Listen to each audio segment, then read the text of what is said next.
The luxurious ballroom buzzed with the hum of conversation, the clinking of glasses, and the occasional sound of laughter. The city's most prominent business people were in attendance, making connections and discussing potential partnerships. Among them were the Emma and the brothers from City B. Emma, radiant in a sleek white dress, moved gracefully through the crowd, exchanging polite smiles and engaging in light conversations. Her calm demeanor and the latest power shift made her the limelight. On the other side of the room, "Go on, brother. I'll handle this side to strike a deal with Aurora Group." "Don't start, Leo." "No, brother, don't worry. I will not allow my moonlight to slip away." She was there, Emma Aurora. Her calm yet fierce presence captivated him, just as it had during their previous encounters. As the night progressed, the conversations shifted toward business. Leo, ever the smooth talker, maneuvered his way toward Emma, effortlessly blending charm with strategy.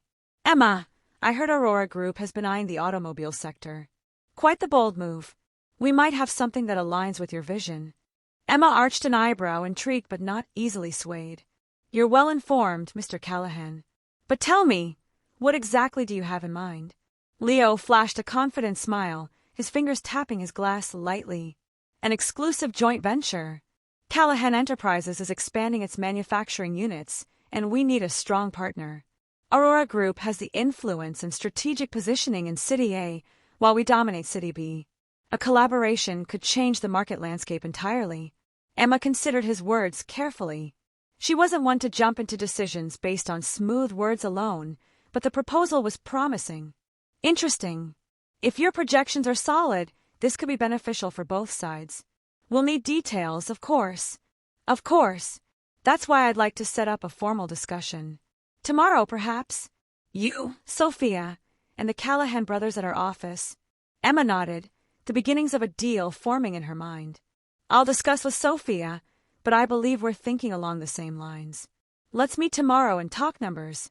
Later that night, Emma entered Sophia's room, finding her sister seated by the window, sipping a glass of wine.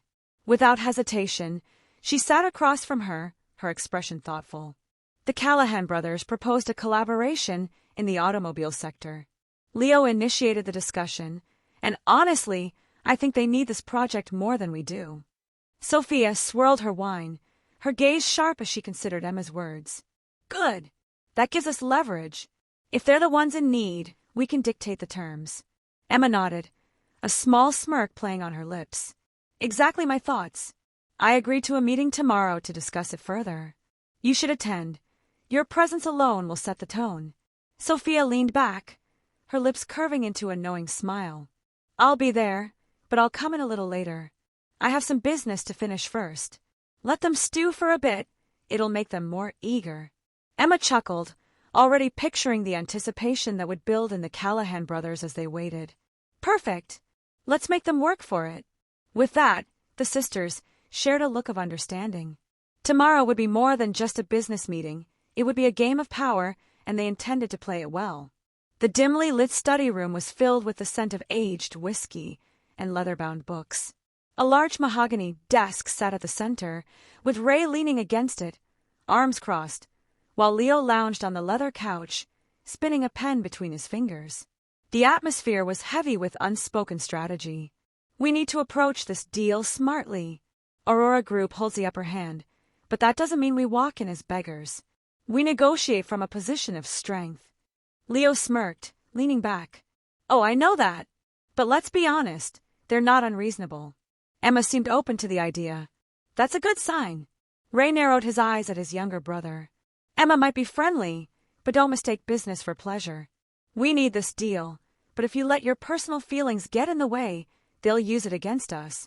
Leo sighed dramatically, throwing his hands up. "Come on, give me some credit. I know the difference between business and other interests." Rey scoffed. "Really? Because I saw the way you looked at her tonight. You weren't just thinking about business." Leo rolled his eyes but didn't deny it. "Fine, I admit she's intriguing. But that doesn't mean I'm going to ruin our deal over it." Rey's gaze remained sharp. "Make sure of that. The Auroras are dangerous players. Sophia especially, she won't hesitate to exploit any weakness she sees. And Emma, she may seem softer, but she's not naive." Leo exhaled, rubbing his temples. All right. I get it. No distractions. Rey finally nodded, satisfied. Good. Tomorrow, we push for the best terms possible. We make them believe we have alternatives, even if we don't. And remember, never let them see what you truly want. Leo smirked. Rey sat in his dimly lit study, the soft glow of his whiskey glass reflecting against the dark wooden table. The day had been exhausting, discussions, strategies, warnings to Leo, but his mind refused to rest. There was one thing still bothering him, the woman from room 1000. His grip tightened around the glass as his phone buzzed. He answered without hesitation. Voice on the other end. Sir, we've hit a dead end. Rey's jaw clenched. What do you mean? There's no trace of her. No real name. No registered stay under room 1000. No surveillance footage of her entering or leaving. It's as if she never existed. Rey's brows furrowed. That was impossible. He remembered everything vividly. Her smirk, her confidence, the way she matched his energy like no one had before. Check again. I want every hotel employee questioned. Someone knows something. The voice on the line hesitated before replying. We already did. The hotel records show that room 1000 was booked under an alias. No linked ID, no payment trace. Whoever she is, she didn't want to be found. Rey leaned back, exhaling through his nose. So, she was careful. Smart.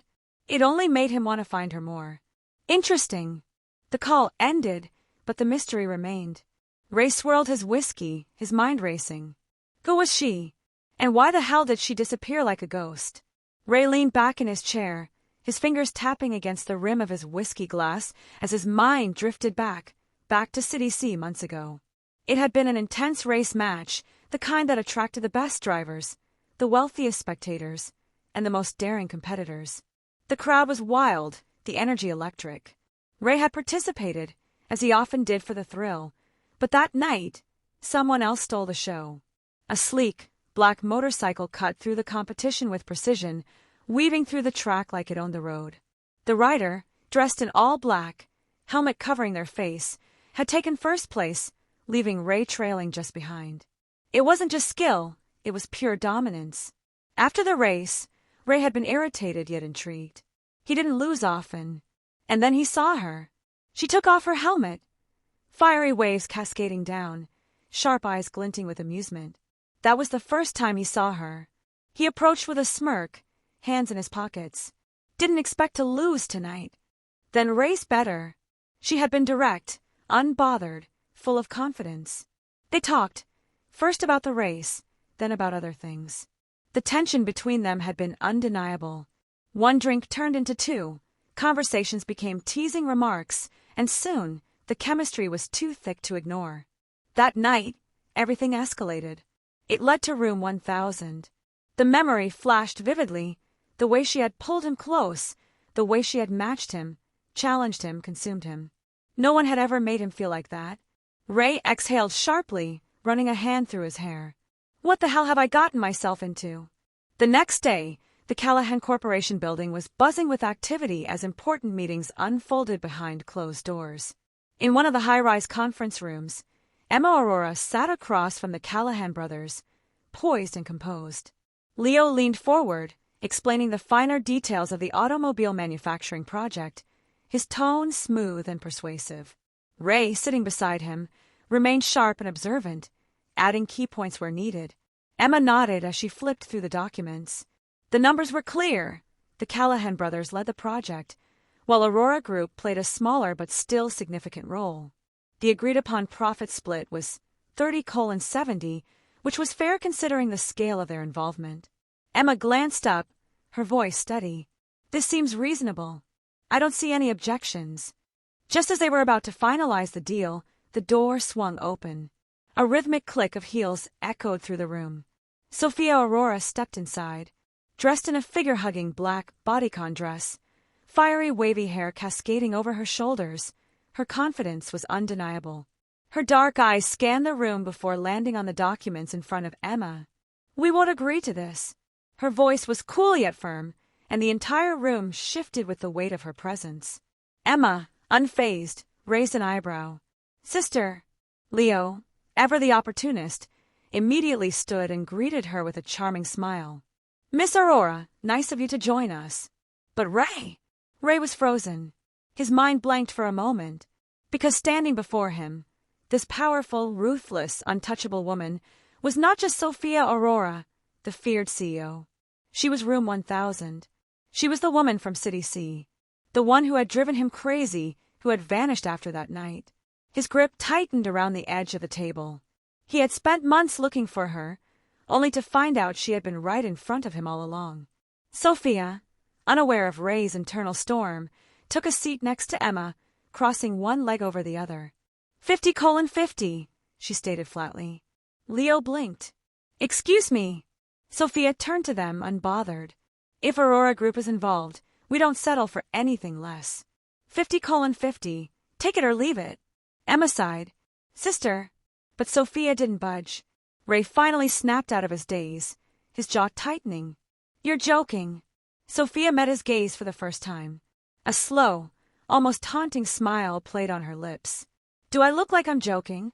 Rey exhaled through his nose. This was going to be a long negotiation. Unlike Rey, who was struggling to process everything, Sophia Aurora was not the least bit surprised. She had already known. Days before this meeting, Emma had shown her photos of the Callahan brothers, mentioning the automobile project and her interest in Rey Callahan. Sophia, at first, had simply listened.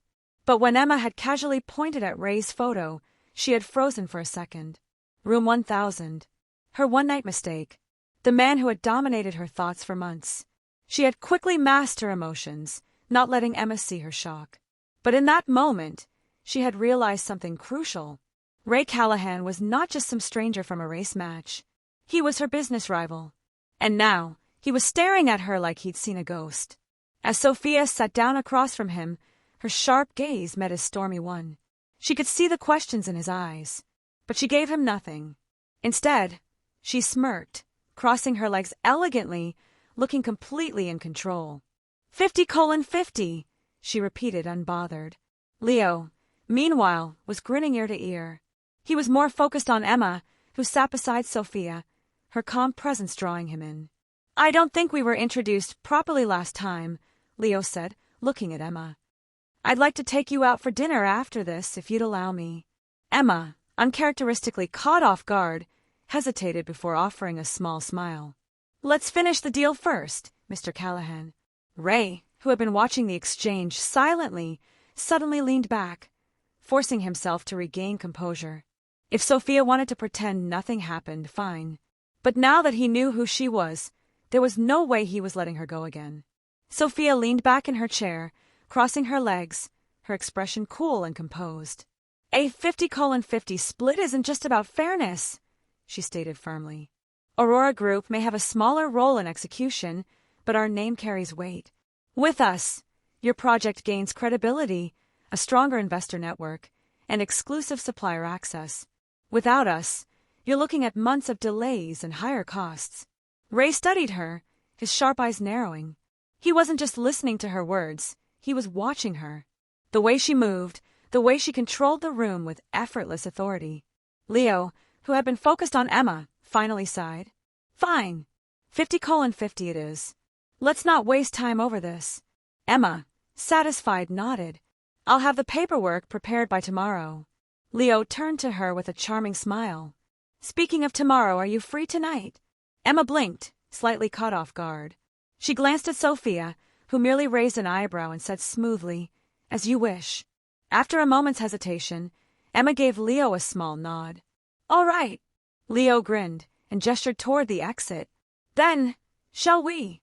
As they walked out together, the office door clicked shut, leaving only Rey and Sophia in the room. Unspoken tension. The silence between them was thick. Rey exhaled slowly, tilting his head as he studied her.